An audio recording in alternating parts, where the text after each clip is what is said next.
Are you sick of looking at an old tub and want something fresh for a low budget? Check this out. All right, guys, we're back on another project, DIY friendly. This is the first time we've used this particular product. We've used a little bit higher end brands. This is the cheapest tub and towel paint on Amazon that I could find. It comes in a kit or just comes in the individual paint itself if you have your own rollers and stuff.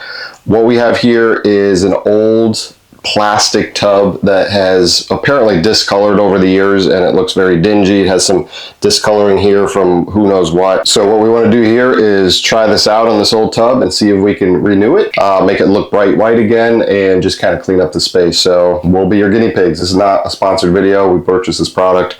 We're going to see how it stacks up here in this old tub. So follow along. Okay, so first I'm just going to cut in all the edges, and then we're going to go through with the foam roller and fill in the rest. So let's see how it goes. Just cheap throwaway brush here. Cut it all in.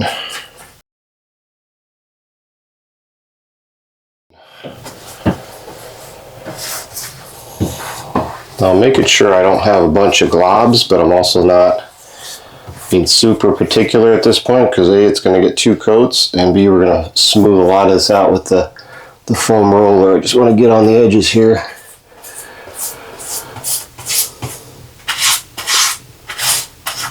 That way everything's cut in, has some coverage.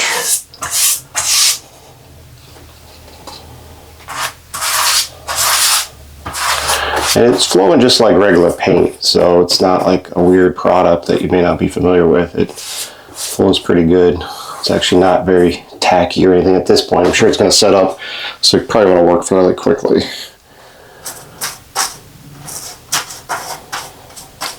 Okay, so that is the brush part. And again, our tub is very easy because we don't have the front on it. It's just the perimeter here. And then I'm going to take a foam roller and a little paint tray. Can make sure you save enough for your second coat so you're not putting it all out. You can seal your thing up again for the second coat. And we're just going to come through, smooth everything out. Just watch for runs, you don't want to over apply it. And the tip is always work on the back of the tub first so you're not hanging over your wet part here. Make sure the back's all done and then work your way out.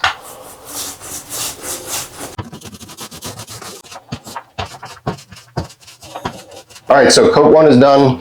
I really just focused on getting a base layer on this, working all the runs out, all that stuff. You want to make sure that you don't have a lot of drips and runs that are going to show through the paint.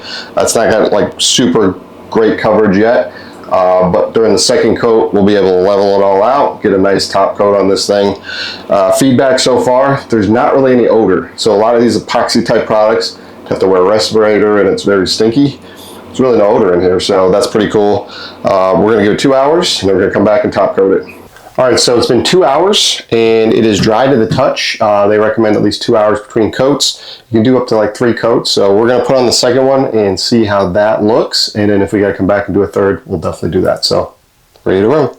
So here's a handy little tip. If you're in the middle of a painting project, even overnight, put your wet roller and brushes into a Ziploc bag. You can put these in the fridge. It'll stay fresh. And then you come back, you don't have to waste your rollers and spend a lot of time cleaning it out. So, good tip there. All right, we're repeating the same steps here. I'm cutting in first with the brush, and I'll come back through and roll it with a foam roller. And I can already tell it's a lot better coverage this go around with the base coat.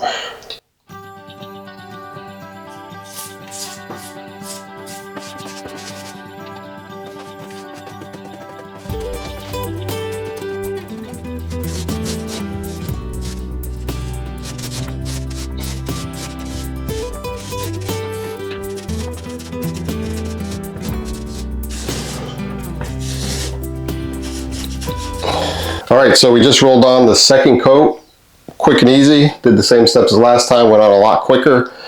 Still seeing some shadowing through it, so we're definitely gonna wait 2 more hours and give it a third coat, and I think that should do it. So we'll see you in a minute. All right, so it's the next day. Got it all done here. My takeaway is we ended up doing 3 coats total to get a nice good coverage.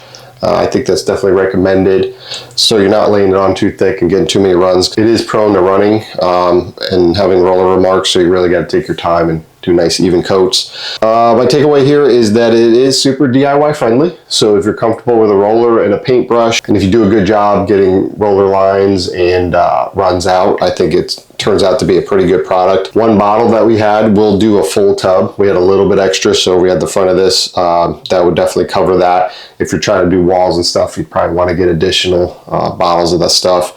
But all in all, I mean, it looks okay. You know, I don't think it's a super high-end product, but if you have a low-end tub like this, I'd say this is great for RVs, old RVs, or rental properties or something like that. It does look like a painted finish, but it really brought the dingy old tub back to life. And hopefully we get a year or two out of it and then possibly do it again. So for the price point and the ease of use and the low smell, things like that, I think the product, in my opinion, is definitely worth it.